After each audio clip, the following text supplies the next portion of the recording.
Hello and welcome to Tremaine's Sci-Fi Hour. Today discussing Arthur C Clarke.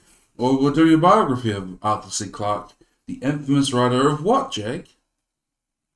Probably best known for 2001 A Space Odyssey. For Oh. other people, it would be Rama. Rendezvous with Rama. Oh. Okay, well, Jake's going to give us a little bio of Mr. Clarke, or Sir Clarke, actually.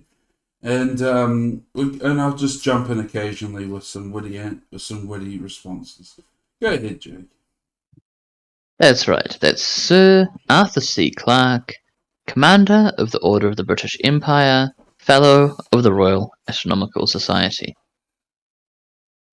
He was also awarded Sri Lanka's highest civil honour, which you can find yourself. Hard to pronounce, is it? I know Sri. The rest of it looks like Lanka Bimanya, but I know I'm saying it wrong. So, yeah, feel free to just look that one up yourself. Alright, so Sri Lanka's highest order, so I'm guessing he spent some time in Sri Lanka. That's right. He was indeed born in Somerset, England. He was of that era, so born 1917. He was of the era where you could just go fossil collecting. You just yeah, back then you just go for a walk, find some fossils. Pretty cool. You still can. It's just a bit harder now. But he grew up in England. I swear, like they make up some of these names. Like he grew up in Bishops. Oh boy, Lydeard, Lydeard maybe. That's two words already. Lydeard, Lydeard, probably. Still in Somerset. Somerset. So as a young lad, he was already reading science fiction pulp magazines. You know, the classic yellowed paper, real cheap stuff.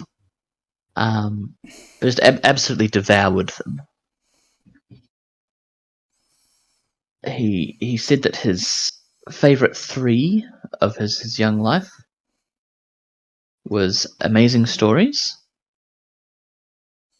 This is one that we, depending on the order you release these, this is one that we've talked about before. It was a science fiction magazine, collected short stories from Isaac Asimov, Ursula K. Le Guin, Zelazny. He liked it. He would have been young at the time, as mentioned, so it was sort of more aimed towards edgy teens at the time, as opposed to the harder sci-fi of. I was going to say nowadays, but I don't know, the 60s and onwards. Is that nowadays for you?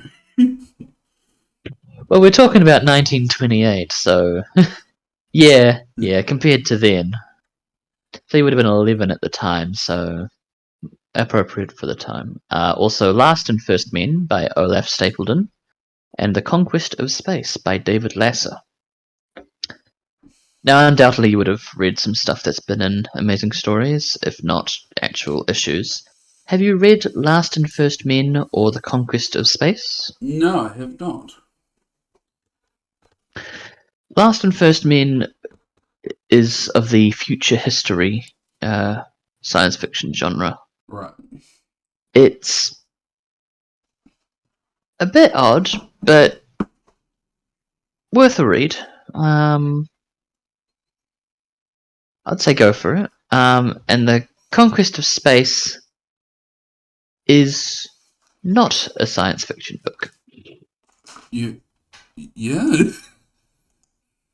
That's right. It was non-fiction.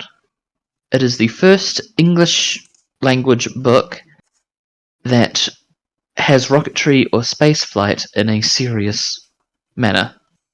It's essentially like proposals for like, we probably could go to the moon. Like, 1931, rockets do. We could probably go further, right? Like, take it to space? The one place not corrupted by capitalism. Yeah. Yeah, Okay, which so that he attributes towards his like preference for more realistic.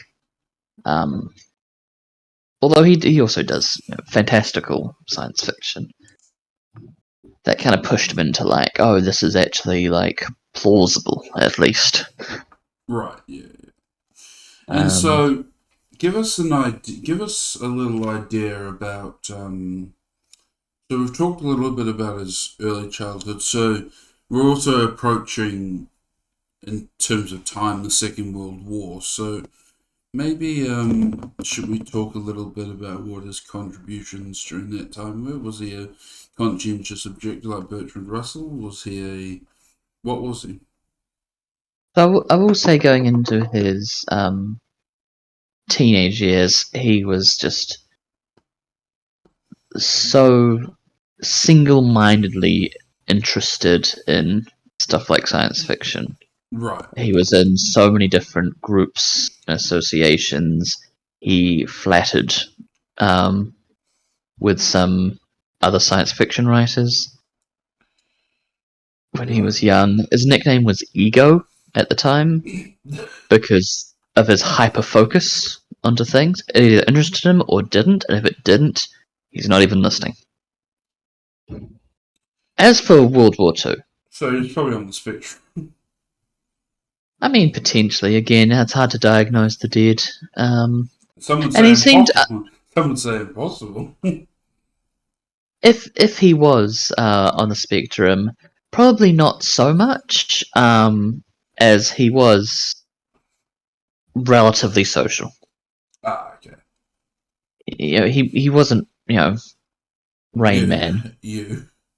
Or moi, yes. I'm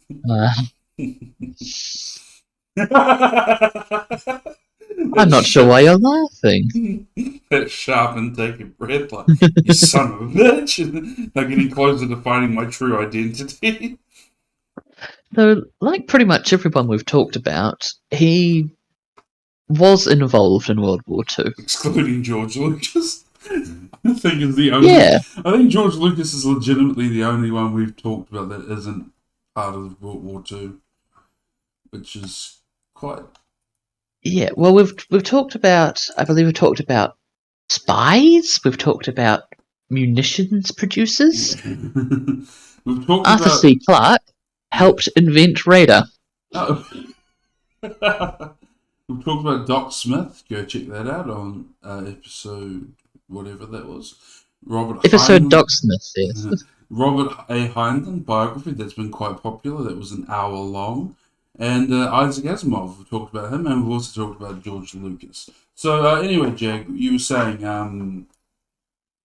So radar was being developed at the time. Right. He immediately went into specializing in radar, and he was a major part of, I mean, no more so than other major parts, it was definitely a group effort, but he was heavily involved in the early warning radar defense system, which pretty much allowed the Battle of Britain to be a win for England. Right. Without that, Germany would have won. And that would have changed the course of the war. Like, you don't say. He's saying a crippled Britain would have made.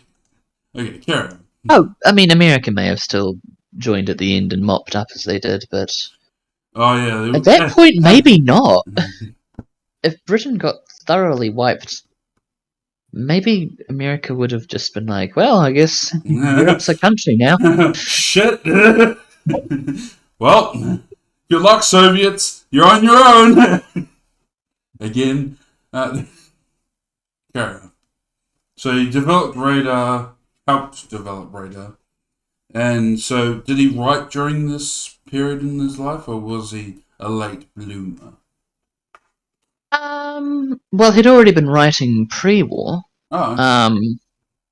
Just nothing that really got published. I know that feeling. He was a student. You can't expect too much, and again, this is how people start, isn't it? Yeah. Did he write during the war? Yes, he wrote a semi-autobiography. Cut that. You're not going to cut that. He wrote the semi-autobiographical novel Glide Path. It's cute that you think I know how to cut things.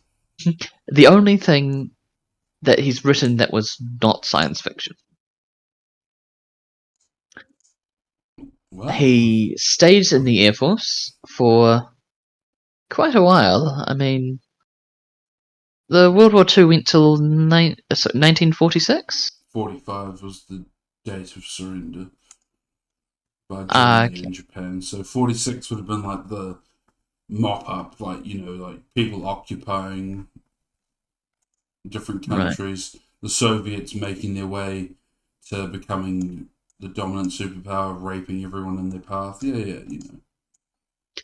So he stayed until the very end of the war. I'd say like 46. Moving on, yeah. Until he was eventually demobilized as a flight lieutenant. Which, if you're not familiar with ranks, it's pretty good. If you're an American listening, that would be like an 03. If you're a South African listening, I'm sorry, Archie's not in this one. We do what we can. But Archie, he's such a big star now. He's just... Please, stick with us anyway. He's such a diva. Like he won't even appear in things with Jag anymore because of what Jag said about his mother, but oof. I thought it was complimentary. Anyway, after war, he became a physicist. He served as president of the British Interplanetary Society. What year? Now, what year? 46 to 47, and then also 51 to 53. So, well before we got anywhere near the moon. Well, I don't want to spoil this for you, but we still haven't actually put anyone on another planet yet. Sorry, interplanetary. We've left the planets. Interplanetary. I don't think the moon counts. Fuck you. Fuck you. I'm cutting this. To be fair, if you want to be part of the British Interplanetary Society, membership requirements is you must have an interest in space. Space? That's it. And so he was president. Total of maybe 3 years? Yeah. Depends how you count. Could be 5. Well, was he all of 46 and 47? Or is that a 1 year term? What do you mean depends how you count? Well, 46 to 47, is that 1 calendar year? March to March, whatever. Is that a term? Oh, okay. Sorry. Or was it 46 and 47? I thought you were being stupid again. Sorry, it's very hard to tell when you're being serious. No, I just literally don't know how they've defined this. It's anything from, as I say, 3 to 5 years. I could probably look back into the files, but it's... 1940s, it's going to be on paper or microfiche somewhere. So, whilst he didn't invent the concept of satellites, specifically geostationary satellites, which is when you put a satellite in the sky and it stays at the same place above the Earth. If there's one above New York City, it'll always be above New York City. Right. So that concept already existed. He's the one who went, hey, what if we sent a radio message up to there, that sent it across the sky to another one, which sends it back down to us somewhere else. You could do radio without line of sight by using satellites. And he had to like put this in a paper and sent it to the British Interplanetary Society the year before he became the president. And they were like, yeah, I guess you could. Yeah, sure. Whatever you say, kid. So basically all communication satellites. Thanks, Arthur C Clarke, for the idea at least. And he didn't do the work, but... That was such a fucking... It's so black and white sometimes. That'll be the spectrum. You knew what I was going to say then. Now, there is a specific geostationary orbit known as the Clarke orbit in honor of his work and his pushing of the idea. I mean, yes, he was a physicist, but who cares? it's quite the approach to actually do it all. He wrote a non-fiction book called The Exploration of Space during this time, 1951, and it was that book and Werner von Braun,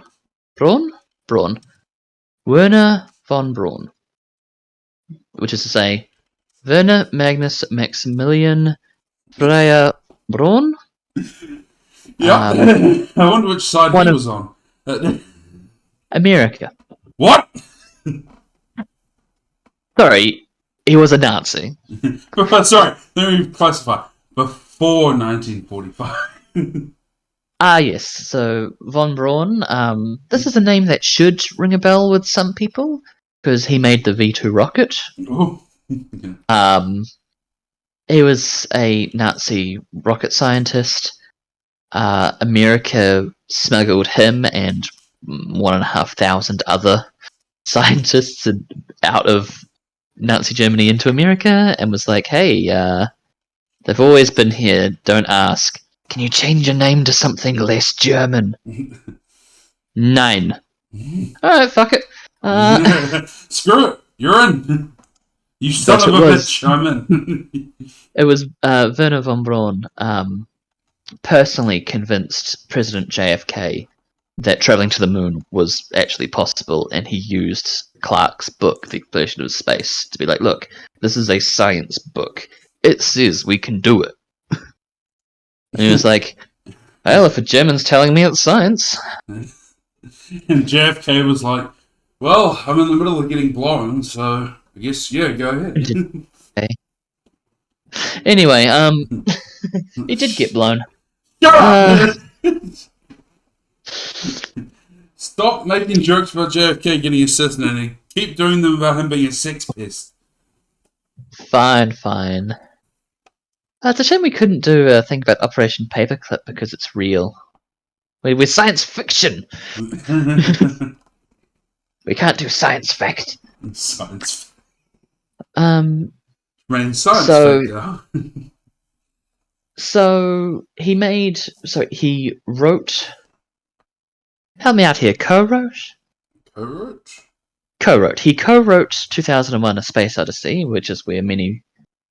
If you're not a science fiction guy, you'll probably still know 2001: A Space Odyssey. It's the one with the HAL 9000 saying, "I'm sorry, I can't do that, Dave." Exactly. So he co-wrote that. You can definitely see his style in it. If you look at some of his earlier writings, it's his, definitely his. Right. And then, and this is the weird part, he moved to Sri Lanka. He and his friend Mike Wilson. Don't know if there's anything interesting regarding Mike Wilson, but we'll get to that. They moved to Sri Lanka, and he lived there for, if I'm reading this right, 52 years. Now, I can't think of any reason. I mean, okay, apparently he liked to dive. He was a diving fan. He ran a dive shop, a dive school.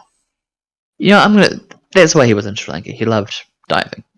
He lived there for almost 20 years, and the government there went, you know what? You can be a resident guest, which means he's not a citizen, but he can stay there as long as he wants. It seems weird that they didn't just make him a Sri Lankan national, especially considering that they loved him. He was writing in Sri Lanka, including Rendezvous with Rama, which is probably his most award-winning book. And just one of the anecdotes is Robert Heinlein, who we've spoken on, visited him in Sri Lanka, and the Sri Lankan government went, "Oh well, a friend of yours, fellow science fiction writer. Oh, we have to show him a good time. We'll get him a taxi." And a helicopter piloted by the Sri Lankan Air Force came down and was like, "Hop in, boss. Where you want to go?" And pretty much for Heinlein's whole trip, the two of them just flew around in a helicopter wherever they went because they loved him. They absolutely loved them. So that's a nice note for anyone who's planning on becoming a successful writer. Move to Sri Lanka. There's lots of good reasons to move to Sri Lanka. Yeah. Well, we're going to get to that.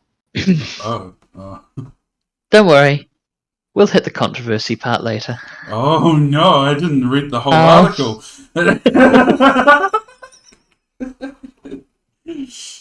Carry on. He became a commander of the Order of the British Empire. So when I said Sir at the start, yes, he's not OBE. He is CBE, which is pretty good. I doubt I'll live it. Is that something you aspired to? What? No. No. But as a member of the Commonwealth, I actually could, if I did something deserving. But Commander is one step up from Officer, so it goes MBE, OBE, and then CBE, which is what he was. The only things higher is Knight Commander or Knight Grand Cross, which you look at some of the people who got that, and it's only some mayors have gotten that if they were particularly important. And of course, everyone's favourite, Nathaniel Charles Jacob Rothschild, the 4th Baron of Rothschild. Of the Rothschild banking family. Oh, those wonderful people, yeah. And president of the Institute for Jewish Policy Research. Hashtag sponsor. Hey, if we're talking fiction, we can go into that because most of it's not true. All the conspiracies. Did you want his personal life and potential controversy? I suppose we should talk about the juicy stuff. Yes, I suppose we should. Yeah. So, he married young in Florida to a lady, Marilyn Mayfield. She had a son to a previous husband. Right. Yeah. That lasted 6 months. Oh. To quote Clarke, the marriage was incompatible from the beginning. Okay, so why did you get married? I don't understand. She never remarried. Clarke never remarried, but he did live with what he called his, quote, only perfect friend of a lifetime. One, Leslie Ikanayake, a Sri Lankan fellow, who was 30 years his junior. Oh. Well, I mean... Now, you wanted the controversies. So Leslie was 30 years his junior and also died 30 years before him. The death doesn't seem suspicious. Oh, okay. You're just saying it in a suspicious way because you like to stir up controversy. So, to be clear, journalists once asked him, Sir Clarke, are you gay? To which he said, no, I am merely mildly cheerful. Which is in contrast to fellow science fiction author Michael Moorcock said, which was, everyone knew he was gay. In the 1950s, I'd go out drinking with his boyfriend. We met his protégés, Western and Eastern, and their families. People who had only the most generous praise for his kindness. Self-absorbed he might be, and a teetotaler, but an impeccable gent through and through. So everyone knew he was gay. What a line! His friends say he was gay. He was buried with his 30-year younger good friend, Sri Lankan good friend. When the Sri Lankan police investigated him on the charge of paying underage boys for sex, they found absolutely no goddamn proof. Leave him alone. So let's be clear. Probably not a criminal. Probably not a criminal. The Sunday Mirror reported that he had paid boys for sex, which actually stopped him from being knighted for a while. Also, fuck the Mirror. That's so mean. Fuck a lot of these tabloids that just make shit up and then post it everywhere. Get people like fucking ruin their lives and then it's just journalism. No, it's not. Slander, you fucks. So what did happen is the Mirror published an apology. Clarke went, okay, fine, I won't sue you then.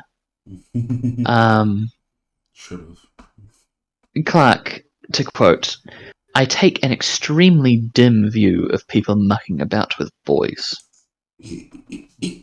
The context here being the underage, not the sexuality itself. The accusation was boys, not men. Right. And it was like, that's disgusting. So Playboy, a much more reputable journalistic source, asked him once, have you ever had a bisexual experience? To which he said, of course! Who hasn't? I love him. Playboy is great. Playboy has provided a platform for so many really good authors and has greater journalistic integrity than a lot of tabloids. One of his other friends, Kerry O'Quinn, writer, director, producer, did a lot of things. Wrote for Clarke's obituary. Yes, Arthur was gay. As Isaac Asimov once told me, I think he simply found he preferred men. So, I mean, Asimov also knew he was gay. That's the thing. Everyone knew Arthur C Clarke was gay. He probably only said no to those journalists because fuck the Sunday Mirror. Like, get out. Go get That's some not cool. Go get some friends, yeah. Get a life. Stop calling people gay. Even if they are. Don't worry about it. Also not a problem. Well, yeah, that's obvious though. I mean, only an idiot would think that wouldn't be the case. Like Orson Scott Card, who we tried to do an episode, it devolved into bashing him for being a homophobe. Now, John Baxter wrote a biography for Stanley Kubrick, who we could potentially touch on. Yeah, we did Um, think about that, yeah. John Baxter has written some particularly good stuff, but in his biography he wrote that Arthur C Clarke's homosexuality is pretty much the reason he moved to Sri Lanka, because England in the 50s, no. Not a big fan of the homosexuals, yeah. Yeah, probably a bad idea to be gay there. Whereas Sri Lanka was pretty good at the time. And I guess the last thing we have is towards the end of his life. Unfortunately, he had gotten polio when he was younger, and it kind of came back. Ah. I think it was called post-polio syndrome. I don't have it in front of me, but it's a thing that happens. It's like how chickenpox comes back as shingles. Right, You yeah. can survive polio with no serious issues, and then, when you're in your 70s, 80s, whatever, your lungs stop working right, all your muscles just do the polio thing, basically, and stop working.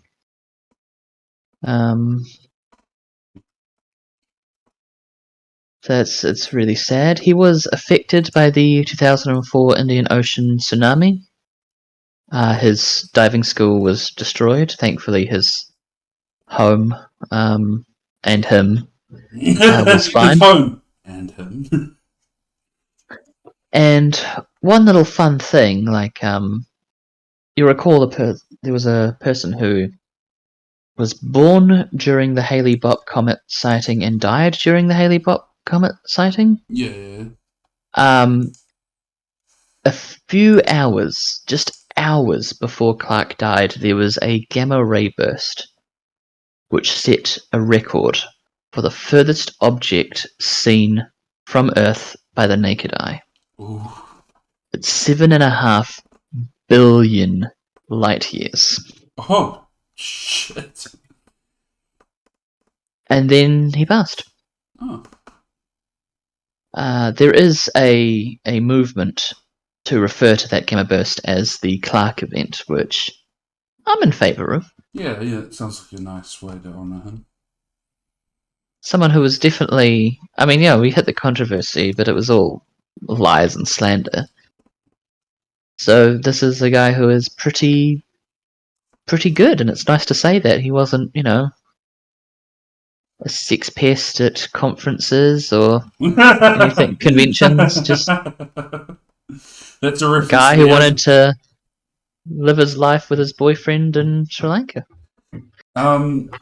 That's a reference to the Asimov episode that you should go check out now. Which I think brings us to the end of our podcast. We're stopping a little early, I know, but Jag has something to do. So, thank you so much for listening. We post new episodes every Tuesday at 7 a.m. at New Zealand Standard Time. And we're very active on Instagram and Facebook, despite the fact that we have no one active on there, except for some strange man who keeps commenting on every post. Now, don't forget to check us out under those Facebook and Instagram pages, Tremaine Sci-Fi Hour, and don't forget to come back here every Tuesday. Thank you for listening. Thank you, Jag, for carrying the podcast. Bye! See you next time. Miss you already. What?